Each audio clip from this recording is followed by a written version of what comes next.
with almost 50% of the value of the company gone in the last 6 months.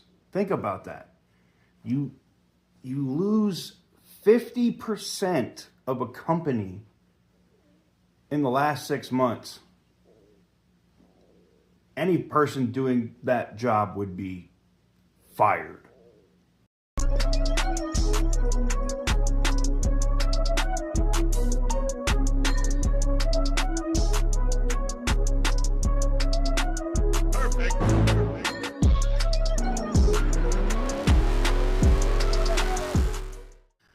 What is up, guys? Welcome on back to TK's Garage. And the stuff that I said this a little bit over 30 days ago that this was going to happen is continuing to happen. Stellantis' stock closed right above $15 today.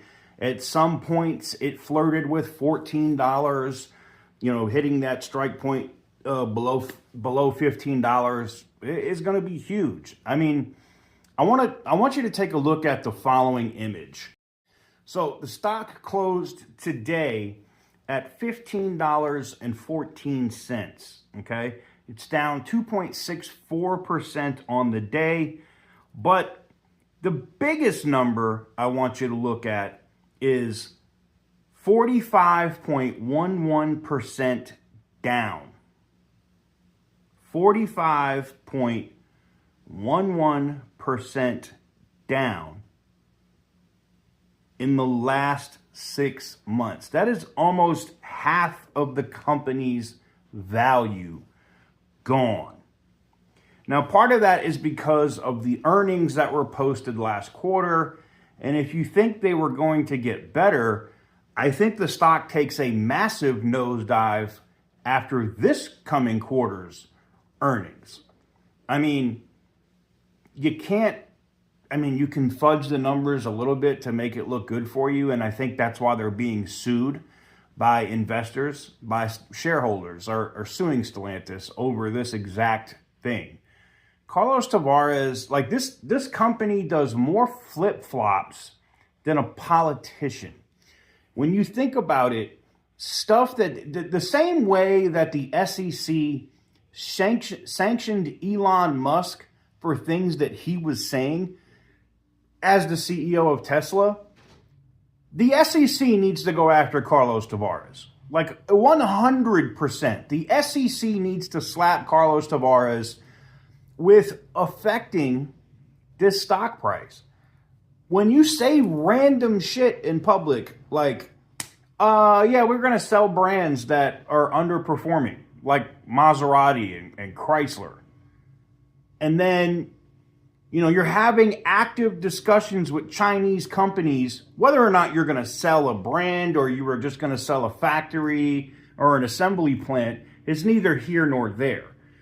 It's the fact that people see what's going on. It gets reported. Of course, you deny it. But then you say random crap in public like we're going to sell brands. All right? You cause unstable footing or ground. Investors are really flaky when it comes to that stuff. And that does what? It causes your stock to slide even further. And you did this right after earnings. To now, at this point, the board has reined you in. John Elkin has probably slapped you around in the room and said, hey, man, stop talking about shit publicly, okay? Stop it. Because now, not only did you take the massive hit because your earnings were cut by over 40-something% year over year, you've now had multiple recalls, multiple issues, and now you're going to have another recall with these Jeeps because of the engine fires with the Hurricane engines, right? You have all of these recalls, all of these issues, and it's not going to get any better anytime soon. And it's all the making of Carlos Tavares. I mean, really think about this. Really just think any other person doing a job. Like, let's say it's a car wash, right? And you're the manager of the car wash, and you F up so many times and you do so many things that causes the customer base to not show up, and you lose half your customer base in a month, right? Do you think you should get a raise? Because that's what happened with Carlos Tavares. He got a $39+ million friggin' raise because of his cost-cutting measures. Now, look, he's a finance guy. I understand. I get it. I understand where he's at about if I cut enough costs, it means more earnings. It means dividends. It means shares are going to go up until it hurts you. Some of the stuff that Carlos Tavares has done as CEO, you know, as much as he tries to blame stuff on the union or the UAW or the workers, because that's his fallback every time, I'm going to blame it on the workers, right? And why there may be some credibility there that the workers are like, we're going to be out of here in a couple months. Like, I don't care how I slap this together. Okay. Maybe there's credibility in some of those claims, right? But it more goes to you're having these engine fires and these engines blowing up because you made that conscious decision to save 82 cents on a water pump for every water pump that you put in the vehicles. Yeah, that I get it. Over a couple 100,000 vehicles, yeah, it saved you hundreds of thousands of dollars. But is it worth it now that you got to recall all those vehicles? They're all under warranty. They're coming in left, right, and center into dealerships all over the country for this water pump issue, and now they're catching on fire. Was it worth it to save that $100,000? Because now it's going to cost you millions instead of just buying the higher quality part.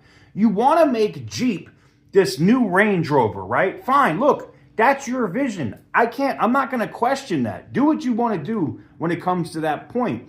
But if you want to sell something at a premium price with a premium product, you have to use premium parts. You can't use this Mickey Mouse shit that you've been using and then causing all of these issues. Because every time you've cut costs, I mean, really think about it. Tell me in the comments one cost-cutting measure that Carlos Tavares has done when it comes to parts or anything else in manufacturing that has actually saved the company money and not come back to bite them in the ass. I mean, seriously, I'll wait. Because you really can't. I've gone through everything that he's done in the last 18 months. In all of those cost-cutting measures, while they look great 3, 4, 5 quarters ago and made the stock go up, because yes, you saved money, you cut costs. But now those cost-cutting savings are doing this. They're costing you more money. Yeah, so you got a short-term gain, and now you have a long-term disaster. A short-term gain for a long-term disaster.